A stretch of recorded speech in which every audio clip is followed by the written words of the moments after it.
Halo penonton setia Tita TV, saksikan terus program-program kami yang inspiratif, inovatif, dan juga seru hanya di Tita TV.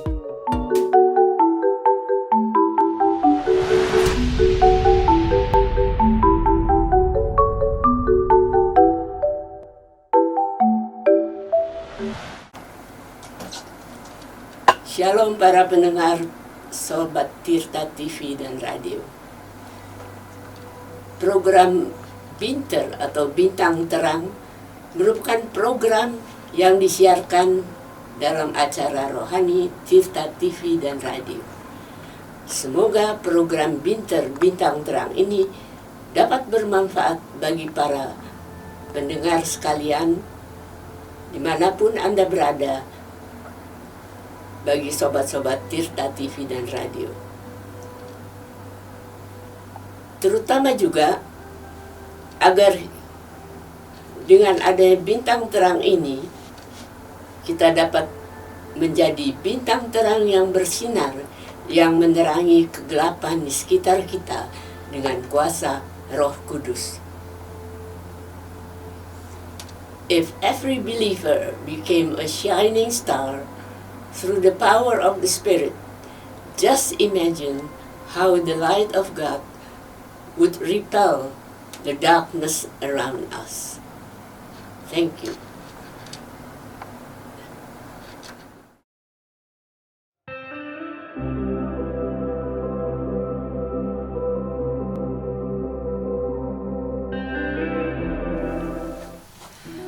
Jumpa kembali dalam program Binter Bintang Terang dengan series doa permohonan kita.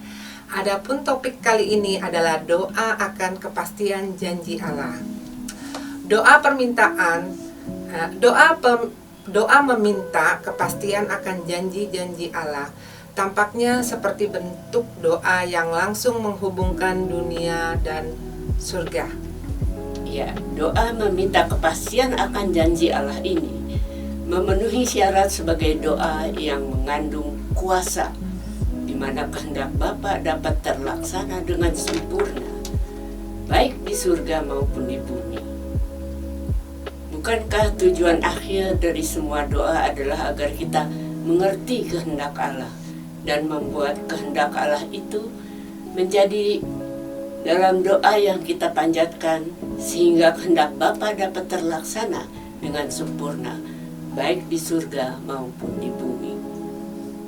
Ada kesaksian dari David Livingstone, seorang penginjil ketika pada tahun 1856 dalam pelayanannya di Afrika telah meminta kepastian akan janji Tuhan Yesus untuk menyertainya. Pada waktu itu ia sedang menghadapi bahaya terbesar sejak ia menetap di Afrika selama 16 tahun. Ia dan rombongannya sedang melintasi hutan belukar di wilayah kekuasaan kepala suku di sana. Kepala suku itu tidak senang dengan orang kulit putih dan menghasut penduduk asli lainnya untuk menghalangi ekspedisi Livingstone. Dan David Livingstone mendapat laporan yang mengatakan bahwa penduduk asli sudah mulai mengepung perkemahan rombongannya. Seorang diri dalam kemahnya, Livingstone membuka Alkitab dan merenungkan janji Tuhan yang selama ini menjadi pegangan hidupnya. Dalam buku hariannya, David Livingstone menulis 14 Januari 1856 pada malam hari. Hati saya sangat gelisah melihat kemungkinan bahwa segala cita-cita saya untuk kesejahteraan daerah serta penduduk di sini besok sudah akan dihancurkan. Tetapi saat saya membaca firman Tuhan, Yesus mengatakan, "Kepadaku telah diberikan segala kuasa di surga dan di bumi. Karena itu, pergilah, jadikanlah semua bangsa muridku. Aku menyertai kamu senantiasa sampai kepada akhir zaman." Bukankah ini janji yang paling terhormat dan mulia dari seorang anak manusia Yesus yang adalah anak Allah? Maka David Livingstone berkeputusan tidak akan melanjutkan perjalanannya pada malam hari dengan sembunyi-sembunyi sebagaimana rencana semula, karena ia mau memegang teguh akan janji Allah. Malam itu tidak terjadi apa-apa. Esok paginya Livingstone yang tetap tenang memimpin rombongannya yang terdiri dari 114 orang menyeberangi sungai. Sementara kepala suku dan sekutunya mengintai dari pinggir hutan. Di dalam kesaksiannya, penginjil David memilih duduk yang paling belakang di perahu yang terakhir dari iringan itu. Seorang penduduk asli yang turut dalam rombongannya merasa khawatir atas keselamatan jiwa dari David Livingstone. Ia yakin kepala suku akan memanah penginjil itu dari belakang. Berkali-kali ia memohon agar Livingstone mau pindah duduk di bagian lain. Tetapi David Livingstone berkata, "Katakan padanya dan lihatlah bahwa saya tidak takut." Lalu dengan sikap yang berwibawa, ia malah menghampiri musuh-musuhnya dan mengucapkan berkat bagi mereka yang tercengang-cengang melihat keberanian David. Kemudian dengan perlahan-lahan ia menuju ke perahu. Dan sungguh nyata penyertaan Tuhan, karena penyeberangan David berlangsung dengan selamat. Luar biasa ya. Livingstone sungguh merasakan kehadiran Tuhan yang menyertainya.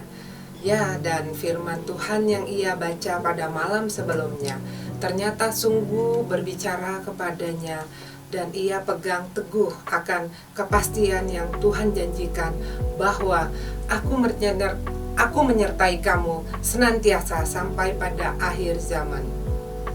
Ya, betul sekali. Janji penyertaan Tuhan sungguh luar biasa. Janji Tuhan dalam firman-Nya telah terlaksana karena nyatanya Tuhan telah menyertainya. David Livingstone tidak dibunuh saat menyeberangi sungai di pedalaman Afrika, meskipun kepala suku dan sekutunya yang bersembunyi di balik semak belukar hutan telah bersiap-siap dengan panah dan parangnya di pinggir hutan untuk membunuhnya. Imannya telah menjadi kenyataan. David Livingstone telah menaikkan doa meminta kepastian janji Tuhan, kepastian akan janji Yesus untuk menyertai dirinya dan rombongannya yang berjumlah 114 orang itu. Dan Tuhan yang Maha Suci serta Mulia telah menepati janjinya. Tetapi sebelum kita memiliki dasar untuk menjalankan permintaan kepastian kita kepada Tuhan dalam doa, apakah kita perlu melihat bagaimana sikap kita terhadap Alkitab atau firman Allah? Karena kita seringkali menganggap membaca Alkitab itu merupakan sesuatu yang membosankan, dan kita tidak dengan sungguh-sungguh mempunyai hubungan pribadi kita dengan Tuhan. Jadi bagaimana seharusnya sikap kita terhadap Alkitab? Apakah kita mendengarnya cuma sekedar kumpulan mitos dan cerita-cerita rakyat yang diilhamkan, ataukah kita menganggap Alkitab itu merupakan firman Tuhan?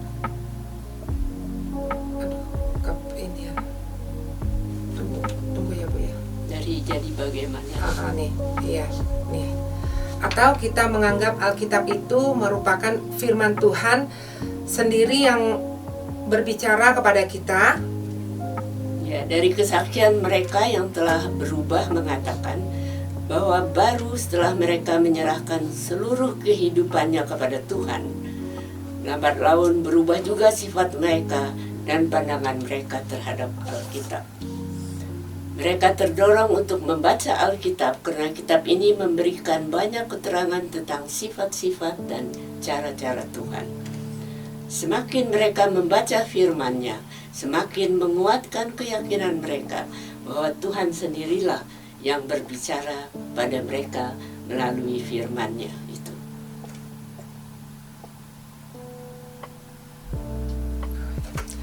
Tetapi bagaimana kita bisa tahu dan bisa merasakan? Tetapi bagaimana kita bisa tahu dan bisa merasa yakin? Ya, ini pertanyaan yang mengenai jiwa manusia. Hanya dapat dijawab melalui kesadaran pribadi. Misalnya, bagaimana saya tahu bahwa Yesus mengasihi saya? Tidak bisa dibuktikan dengan logika, bukan? Tetapi kesadaran kita yang timbul dalam hati kita bahwa Dia benar-benar mengasihi kita, begitu meyakinkan kita, sehingga kita bersedia menyerahkan hidup kita kepada kasih itu. Soalnya, cinta kasih termasuk dalam dimensi jiwa yang selalu bertolak belakang dengan logika. Tetapi kita sadar bahwa Dia sungguh mengasihi kita pribadi lepas pribadi. Dan firman Tuhan sangat meyakinkan kita, sehingga kita mau menyerahkan hidup kita kepada Dia yang adalah kasih itu. Bila kita sudah melihat bahwa tidak 100% pertanyaan-pertanyaan yang jawabannya dapat dicari dengan pembuktian secara logika, maka baru dapat kita menghargai pentingnya arti kesadaran pribadi yang timbul dalam hati pribadi lepas pribadi. Sesungguhnya ini sesuatu anugerah yang mestinya lebih sering kita minta ya Bu. Ya, sekali kita yakin bahwa janji-janji Tuhan dapat diandalkan, kita juga dapat memahami satu hal lagi, yaitu bahwa Tuhan menghendaki agar hidup kita dijalani dalam kerjasama dengan Dia.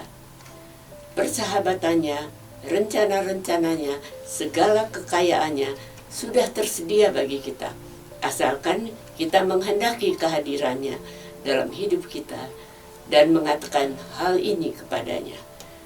Semua janji yang Tuhan berikan dalam firman-Nya ditujukan kepada kita masing-masing, dan kita bisa mengandalkan Tuhan serta berpegang pada firman-Nya. Jadi kita harus meminta akan kepastian janji-janji Tuhan. Ya, ada disebutkan dalam firman-Nya di Yakobus 4 ayat 2. Anda tidak mendapat apa-apa karena Anda tidak minta kepada Allah. Jadi, kalau kita mau ikuti langkah-langkah seperti berikut, Tuhan memberi suatu janji.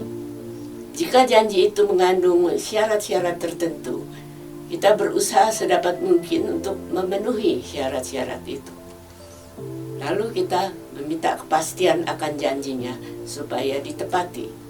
Dan Tuhan akan menepati janjinya menurut waktu dan caranya sendiri.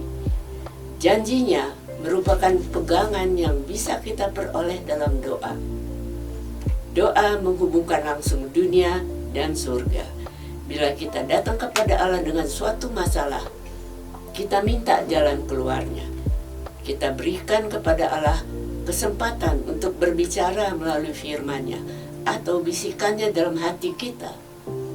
Hubungan satu arah dari kita kepada Allah. Lalu Allah menunjuk kepada salah satu janjinya yang berlaku bagi keadaan kita. Maka meminta kepastian atas janji yang diberikan itu menciptakan hubungan dua arah antara dunia dan surga. Janjinya merupakan pegangan yang bisa kita peroleh dalam doa. Kita berani menghadap Allah karena Ia mendengarkan setiap permohonan doa kita yang kita kemukakan kepadanya menurut kehendak-Nya. Karena kita tahu bahwa Ia mendengarkan kita kalau kita memohon kepadanya menurut kehendak-Nya. Maka kita tahu juga bahwa kita sudah diberikan apa yang kita minta daripadanya. 1 Yohanes 5 ayat 14-15 mengatakan, dan inilah keberanian percaya kita kepadanya, yaitu bahwa Ia mengabulkan doa kita jikalau kita meminta sesuatu kepadanya menurut kehendak-Nya. Dan jikalau kita tahu bahwa Ia mengabulkan apa saja yang kita minta, maka kita tahu juga bahwa kita telah memperoleh segala sesuatu yang telah kita minta kepadanya. Dapatkah Ibu Dapatkah Ibu tolong sebutkan lagi syarat-syarat dalam meminta kepastian akan janji Tuhan? Ya, pertama, dengan hati yang penuh sukacita dan pengharapan, kita percaya dan beriman bahwa Allah akan memberikan kita apa saja yang menjadi kehendaknya bagi kita. Yang kedua, dalam iman kita mengajukan kepastian akan janji Allah kepada kita. Yang ketiga, apabila ada syarat-syarat tertentu yang menyertai pemenuhan janji ini, kita harus berusaha untuk melaksanakan syarat-syarat itu. Dan yang keempat, kita harus yakin bahwa Dia yang selalu menepati janjinya tidak akan meninggalkan kita, betapapun beratnya syarat-syarat yang mungkin diajukannya. Salah satu syarat yang mungkin Anda rasakan berat ialah mengampuni kesalahan orang lain terhadap kita agar dosa-dosa kita dapat dihapus. Kita bisa lihat di Matius 14 ayat 15. Salah satu syarat untuk meminta bimbingan Tuhan ialah mengakui Allah dalam setiap aspek kehidupan. Dan syarat terciptanya perdamaian dunia, yaitu dengan adanya kesediaan bangsa-bangsa serta umat Tuhan untuk merendahkan diri, berdoa, dan berbalik dari jalan-jalannya yang jahat. Yang kelima, sesudah melaksanakan syarat-syarat yang diminta, maka kita menunggu dengan keyakinan kepada Allah yang tidak pernah berdusta dan tidak pernah mengecewakan barang siapa yang percaya kepadanya. Itu dikatakan di 1 Petrus 2 ayat 6. Semua janji-janji Tuhan dalam firman-Nya ditujukan pada kita masing-masing, dan kita dapat mengandalkan Tuhan serta berpegang pada firman-Nya. Nah, sekali kita yakin bahwa janji-janji Tuhan dapat diandalkan, maka kita dapat memahami bahwa Tuhan menghendaki agar hidup kita dijalani dalam kerjasama dengan Dia, persahabatannya, rencana-rencananya, segala berkatnya yang sudah tersedia bagi kita, asalkan kita menghendaki kehadirannya dalam hidup kita dan mengatakan kepadanya. Baik, sebelum kita mengakhiri pembicaraan dalam episode ini, mari kita perhatikan beberapa hal.